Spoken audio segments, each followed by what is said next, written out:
ஆந்தியூர பார்கூர் ரோட்டில் சுமை தாங்கி என்னும் இடத்தில் நடைபெற்று வரும் பாலம் கட்டும் பணியை விரைந்து முடிக்க பொதுமக்கள் கோரிக்கை. ஈரோடு மாவட்டம் ஆந்தியூர் அருகே உள்ள கிருஷ்ணாபுரம் பகுதியில் அமைந்துள்ளது கெட்டிசமுத்திரம் ஏரி.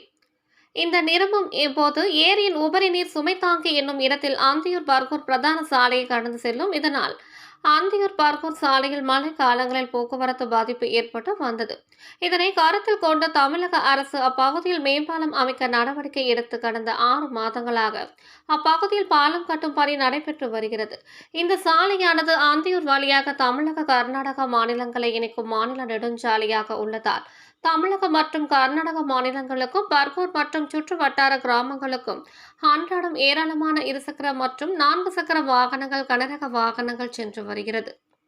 இந்நிலையில் குருநாத சுவாமி கோவில் வனம் வழியாக போக்குவரத்து மாற்றம் செய்யப்பட்டு உள்ளது. தொடர்ச்சியாக வனம் செல்லும் சாலை வழியாக அதிக அளவு போக்குவரத்து உள்ளதால் குருநாத சுவாமி கோவில் வனம் செல்லும் சாலையை குண்டும் குழியுமாக உள்ளது.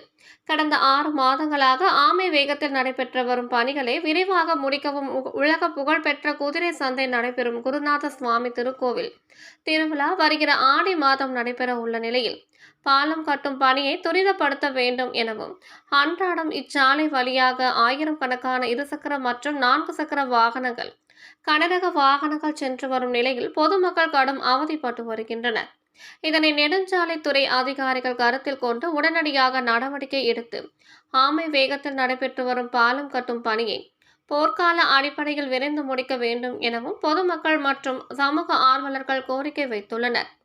இதுகுறித்து நெடுஞ்சாலைத்துறை அதிகாரிகளிடம் கேட்டபொழுது பாலம் கட்டும் பணிக்கு போதுமான அளவு கிராவல் மண் கிடைக்கவில்லை, அதனால் தான் கால தாமதம் ஏற்படுகிறது என தெரிவித்தனர்.